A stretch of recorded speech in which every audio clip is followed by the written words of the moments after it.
Assalamualaikum warahmatullahi wabarakatuh. Alhamdulillah, wassalatu wassalamu ala rasulillah sayyidina wa maulana Muhammad ibn Abdillah wa ala alihi wa ashabihi wa mawalah, la hawla wa la quwata illa billah, ma ba'da. Pemirsa Nuansa TV dimanapun berada, alhamdulillah Allah subhanahu wa ta'ala senantiasa memberikan kepada kita rahmat dan hidayah taufiknya, sehingga alhamdulillah dengan rahmat dan hidayah taufik dari Allah subhanahu wa ta'ala kita masih diberikan kesempatan oleh Allah untuk menjalankan perintah Allah, khususnya adalah ibadah puasa, yang mudah-mudahan ibadah puasa yang kita laksanakan, yang kita kerjakan diterima oleh Allah subhanahu wa ta'ala dan menjadi sabab kita mendapatkan rahmat Allah subhanahu wa ta'ala. Pemirsa yang dirahmati oleh Allah,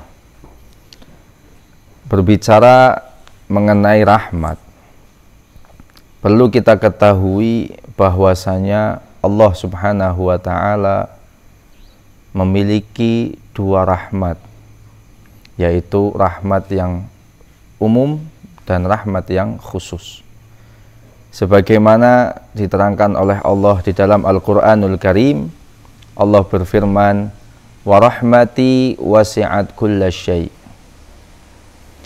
Ketika ayat ini diturunkan, Syekh Ahmad bin Muhammad As-Sani di dalam kitab tafsirnya beliau menjelaskan, pada saat itu iblis sempat merasa bahagia, merasa bergembira, karena dia menyangka bahwa iblis itu termasuk yang akan mendapatkan rahmatnya Allah. Tentu dalam hal ini menunjukkan bahwa rahmat Allah itu memang yang umum, itu terbentang luas untuk seluruh makhluk Allah subhanahu wa ta'ala yang ada di muka bumi ini. Sehingga tidak perlu khawatir bagi kita selaku orang muslim untuk tidak mendapatkan rahmat Allah. Oleh sebab itu barangkali terkadang kita berpikir bahwa ketika kita sering melakukan ibadah, menjalankan perintah Allah, kita seakan-akan tidak mendapatkan kasih sayang Allah. Sedangkan di sana banyak orang yang tidak melakukan perintah Allah, tidak taat terhadap Allah subhanahu wa ta'ala, malah justru mereka mendapatkan kasih sayang Allah. Mungkin hal semacam ini sering tersirat di dalam pemikiran kita. Para pemirsa yang dirahmati oleh Allah, dari ayat ini menunjukkan bahwa rahmat umum Allah subhanahu wa ta'ala ini terbentang luas untuk seluruh makhluk Allah subhanahu wa ta'ala. Akan tetapi perlu kita ketahui bahwa rahmat khusus bagi Allah subhanahu wa ta'ala itu diperuntukkan sesuai dalam terusan daripada ayat tersebut, fasa'aktubuha lilladzina yattaqun. Rahmat khusus Allah akan diberikan oleh Allah kepada hambanya yang pertama, alladzina yattaqun, orang-orang yang bertakwa. Siapa orang yang bertakwa itu? Tentu secara umum bertakwa adalah menjalankan perintah Allah dan menjauhi larangan Allah. Sebagaimana yang sedang kita kerjakan, kita menjalankan ibadah puasa, kita menjalankan sholat, perintah-perintah Allah kita kerjakan, itu merupakan konsep sebuah ketakwaan.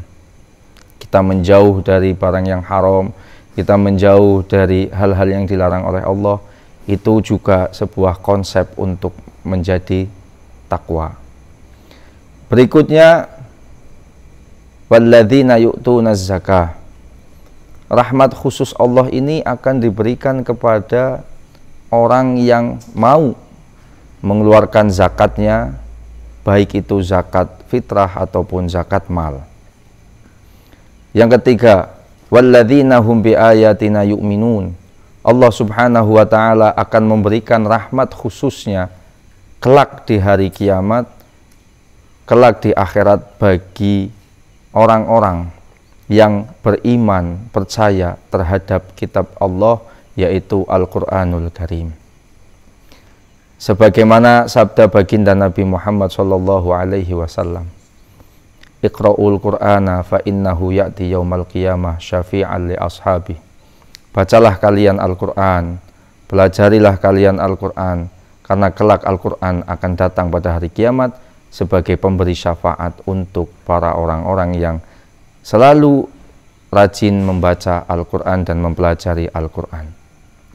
Syafaat yang diberikan oleh Al-Qur'an kepada para pembaca Al-Qur'an itu merupakan bentuk rahmat Allah Subhanahu wa ta'ala yang khusus yang Allah berikan terhadap hambanya yang mau mempelajari dan membaca Al-Qur'an.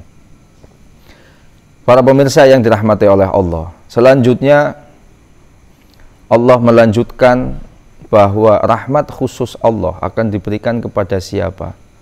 Alladzina yattabi'una ar-rasulan nabiyyal ummiyya, yaitu orang-orang yang mau mengikuti ajaran daripada junjungan kita Nabi besar Muhammad sallallahu alaihi wasallam.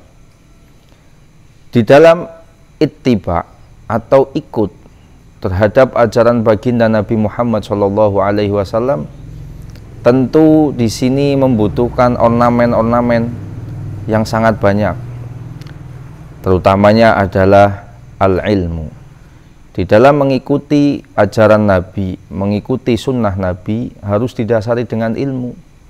Karena jika tidak didasari dengan ilmu, maka apa yang kita kerjakan sebaik apapun itu akan percuma, akan sia-sia, tidak akan diterima oleh Allah Subhanahu wa ta'ala, dan tidak akan menjadi sabab untuk kita mendapatkan rahmat khusus Allah kelak di hari kiamat. Pemirsa yang dirahmati oleh Allah, rahmat Allah itu yang begitu luas, kita sangat membutuhkan terhadap rahmat tersebut. Bagaimana tidak? Rasul Shallallahu Alaihi Wasallam telah mengingatkan kepada para sahabatnya bahwa la yanjua ahadukum bi'amalihi, tidak akan selamat salah satu daripada kalian jika kelak kita masuk ke dalam surga hanya dengan mengandalkan amal kita saja. Tentu amal kita tidak bisa menjadi andalan untuk kita mendapatkan rahmat khusus Allah Subhanahu wa ta'ala. Seseorang bisa memasuki surga adalah dengan rahmatnya Allah Subhanahu wa ta'ala. Sahabat bertanya kepada Rasul, wala anta ya Rasulullah, begitu pula engkau ya Rasulullah. Rasulullah menjawab dengan tegas, wala ana, termasuk saya pun tidak akan masuk surga kecuali illa ayyatahummadani Allahu min rahmatihi wa fadl, bahwa saya masuk surga juga karena rahmat dan karena keutamaan yang diberikan oleh Allah kepada diriku. Dari situ kita bisa memahami, kita bisa mempelajari, kita mengambil pelajaran bahwa kita selaku hamba Allah yang dhaif, hamba yang penuh dengan dosa, tentu kita membutuhkan rahmat Allah. Kita membutuhkan kasih sayang Allah. Oleh sebab itu, para pemirsa, mudah-mudahan amal-amal kita di dunia ini, amal soleh kita yang ada di dunia ini yang kita lakukan, mudah-mudahan bisa menjadikan sabab untuk kita mendapatkan rahmat Allah yang khusus, terutama kelak di hari akhirat. Mudah-mudahan yang kami sampaikan bermanfaat. Kurang lebihnya mohon maaf yang sebesar-besarnya. Wallahul muwaffiq ila aqwamit thoriq. Assalamualaikum warahmatullahi wabarakatuh.